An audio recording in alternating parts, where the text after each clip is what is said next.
Exposition. The city under the tide lived sideways, towers of glass, brass elevators like breathing shells, and streets were kelp-threaded lampposts.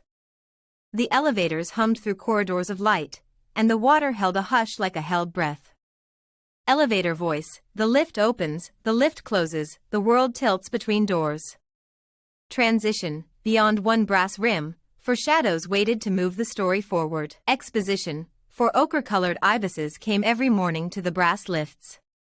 They were known by their small names and quieter hands: Saf the careful one, Ochre the tinkerer, Marnie who stitched maps on kelp, and Pippin who always kept time with a clipped wing.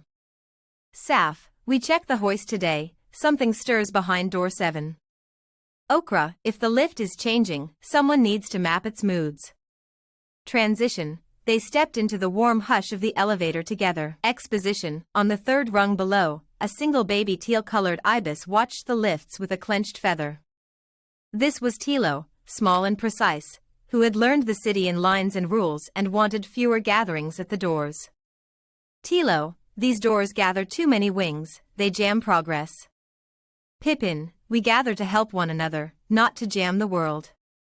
Transition. A small tension nested under the waves as the lift prepared to open again. Exposition. The lift they used was peculiar. It did not always go by floors. It opened to places that felt like ideas, plazas where voices gathered, quiet porches where circles formed, small courtyards that smelled of speech. The ibises had begun to call it the random lift, a place tied, oddly and beautifully, to freedom of assembly. Marnie, this door leads to a meeting square today. I can feel the footsteps. Ochre, then we'll lend chairs and listen. Gatherings are what keep the city soft. Transition. They descended, expecting ordinary doors and instead finding doors that held people's rights like weather. Exposition. Tilo, watching from a nearby shaft, hatched a plan. He summoned a curious swarm, small bees that traveled like trains along rail strands, metal shells and tiny wings beating like pistons. His idea was simple: block every doorway with disciplined chain and machinery so assemblies couldn't form. Tilo, if we chain the doors with precise stops, gatherings will be scheduled and safe. Saf, chain a right and you risk chaining a voice, we won't let openings die to iron. Transition. The first train bees clicked along the rails toward the brass rims. Exposition. The random lift stuttered. One moment a doorway spilled into a busy forum, the next it clicked to a silent amphitheater, then to a narrow alley where neighbors met with candles. The conflict was the lift itself. Each opening carried a small right, the chance to assemble, and each blocking felt like an erosion. Pippin, it opens too fast, sometimes to places no one expected. Ochre, we need to mark which doors lead where. Uncertainty eats trust. Transition. The lift's rhythm became the city's heartbeat, and the heartbeat faltered. Exposition. A small, oddly trivial argument grew among the Ochre Four, whether the water-turned air between doors had a taste. Saf believed the air was like lemon brine. Ochre insisted air couldn't have flavor at all. What began as a silly dispute widened into real friction, a symbol of how tiny things can crack community. Saf, air always tastes of the sea and spare lemons to me. Ochre, air is air. You're inventing flavor to avoid the fix that matters. Transition.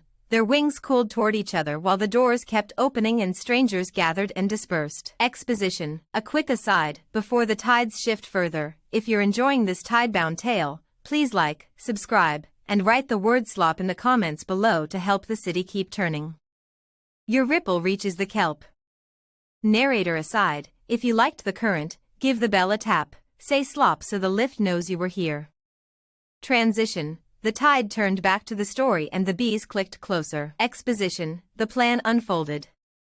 Train bees anchored themselves at every rim, their tiny wheels meshing with brass as teeth clamped the doors. One by one, spaces usually open to crowds became locked stages with no audience. Tilo's face, small and determined, watched as freedom of assembly thinned. Tilo, precision solves unpredictable gatherings. We'll be safe, orderly, silent.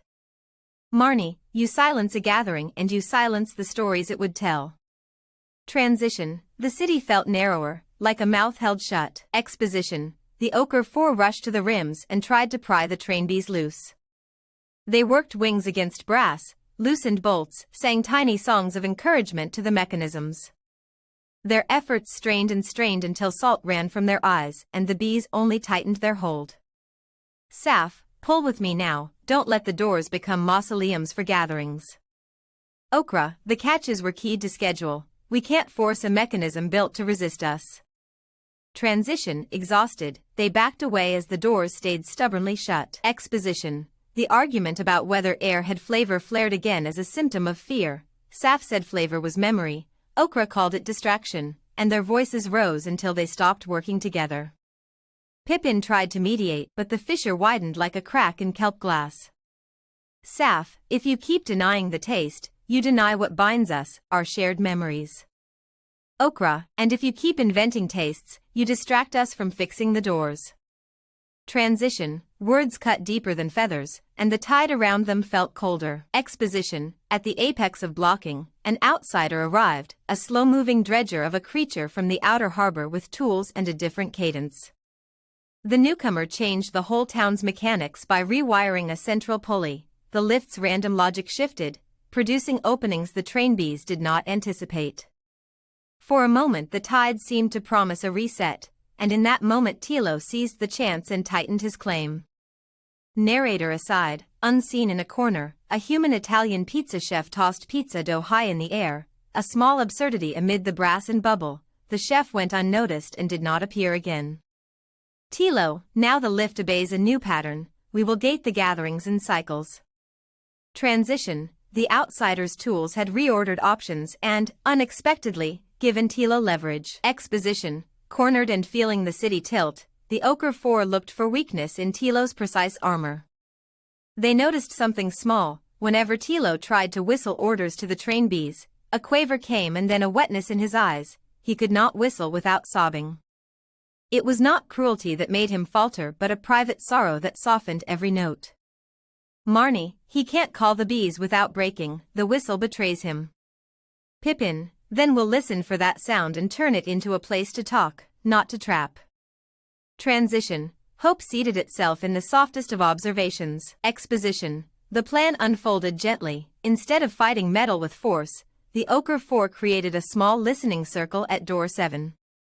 Saf hummed an old Tide song just as Tilo tried to whistle. The sound broke him open, he couldn't keep his orders together, and as his eyes filled, the train bees slowed and then rolled back, confused. Saf, listen, Tilo, this is how we remember each other, not how we bind each other. Tilo, I only ever wanted order. I didn't know what I was holding closed.